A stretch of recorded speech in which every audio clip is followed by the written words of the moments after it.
Hey everybody, welcome back to Play the Game HQ. I'm Daniel, and in this video, we're going to teach you how to play Paper Trail, designed by Travis Deer and published by Lime Green Games, who helped sponsor this video. Paper Trail is a hidden movement game that's going to take you back to school where students will be trying to evade the teacher as they pass notes across the classroom. In the game, one person will play the teacher and the rest will play the students. And unlike many hidden movement games, this is not a one versus many game. While the students are all working against the teacher, there's only one winner and the students aren't going to be working together during the game. The game is played over rounds, alternating student and teacher turns, and the game ends when either a student has successfully passed and scored 3 notes, or the teacher has intercepted 4 or 5 notes depending on your player count. If that's the case, the teacher automatically wins, but if a student triggers the end of the game, then the student with the highest score wins. To set up the game, choose who's going to play the teacher and put them at the end of the table with the teacher board, then give each other player a student board with a matching player screen and a player aid, and put the scoreboard in the middle of the table. Shuffle each deck of cards individually and put them where the teacher can reach them. And if you're only playing with 2 players, don't use the mischief mission cards. In addition to their board and screen, give each student 1 black marker and 1 marker matching their color, as well as a matching circle token and an X token. Then give each student 3 notes, 3 missions, and 3 student cards. Each of the students will pick 2 of each type of card to keep, and the rest will go back on the bottom of their respective decks. To set up the teacher, give them the teacher board, 1 black marker, and 1 marker for each student color being used in the game, and 3 teacher cards. And they're going to keep 1 teacher card and put the rest of those on the bottom of the deck. The teacher will also get a character card. These will modify the rules of the game, but if it's your first game, play with Miss Weems. She doesn't make any rules changes. After everyone is set up, the teacher is going to draw 2 note cards, and everyone is going to fill in the suspect mark, which is the question mark on the desk, on all of the desks shown in those notes. The student boards and teacher board all show the same desks in the same location, and the desks are arranged alphabetically from top left to bottom right. The student boards and cards will stay behind their screens for the entire game, but for the rest of this tutorial, I'm going to remove the screen so that you can see what's happening. Before we get into gameplay, let's talk about a couple of important icons that you're going to see throughout the game. The first is the suspect marks, which is the question mark that we talked about earlier on every desk. We'll talk about how they're added later, but when a suspect mark is added, everyone needs to be sure to add it to their board, both students and the teacher, because there's consequences when students visit them and they're critical to the teacher intercepting notes. The second icon is for rumors, which is the ear in the circle. Rumors are the currency of the game that students will spend to take special actions and the teacher will spend for extra actions on their turn. When you gain a rumor during the game, mark it on your player board, and when you spend a rumor, erase the mark. During the game, the students and the teacher are going to alternate turns. All of the students are going to take their turn at the same time, and then when the students are done, they'll say ready. Then the teacher will take their turn, and when the teacher is finished, they'll say students get back to work. So first, let's talk about how the students play the game. The main goal of the students is to finish note cards, moving them from the starting desk to the ending desk.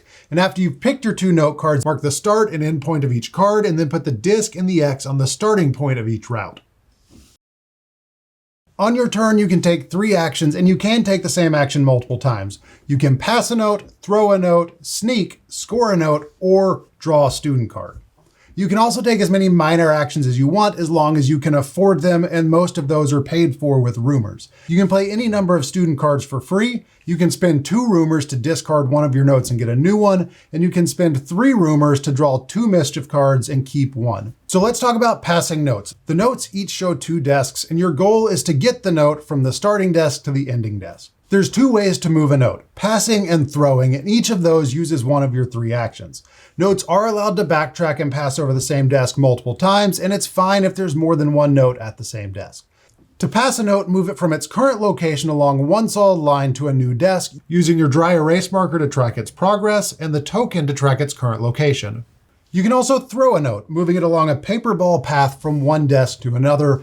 This is a quicker way to move your notes, but it does make noise. So every time you throw a note, you have to tell the teacher that you made noise in the zone where the note landed. And the teacher is going to mark noise on that zone on their board. So I just threw a note from Jenny to Izzy. It landed in the yellow zone. So I would tell the teacher that I made noise in the yellow zone.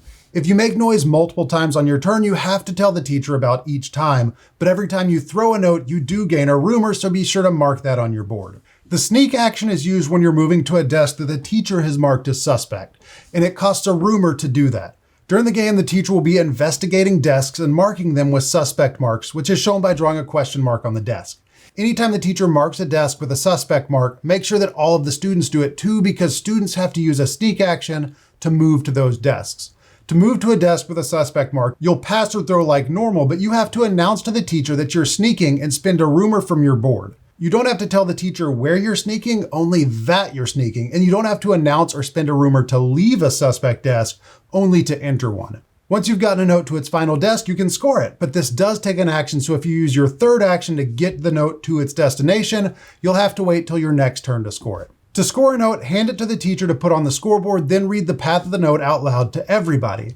While you read off the path of the note, everyone, students and teachers, will erase all of the suspect marks from any desks along the path, and the teacher is going to give you a new note at the beginning of the next student turn. The last main action for a student is to draw a student card, and you'll also get a student card for free anytime the teacher confiscates one of your notes. You can play any number of student cards on your turn for free, and to use a student card, just hand it to the teacher face down. Unless it's a defiance card, then you'll hand it in face up. A sneak card lets you pass a note through a suspect desk without announcing that you're sneaking.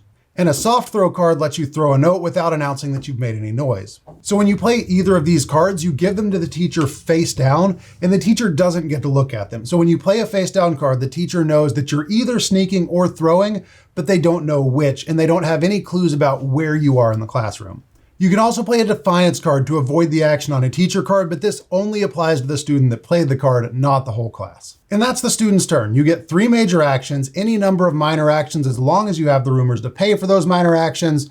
And if you move both of your cards on your turn, you also gain a rumor. And if you really need an extra rumor, you can trade in 2 student cards to get one. If you complete any mischief missions, don't reveal those until the end of the game. You're going to start the game with 2, but you can spend rumors to get more, and those are going to score you points at the end of the game. When the students are all done with their turns, they'll say ready, and then it's the teacher's turn. As the teacher, it's your goal to figure out where the students' notes are and to intercept them, and you also have 3 actions on your turn. You can suspect a desk, you can accuse a desk, you can draw 2 teacher cards, or you can play a teacher card. And unlike students, it does cost an action for the teacher to play a card. As the teacher, you can also spend rumors to get a 4th action on your turn.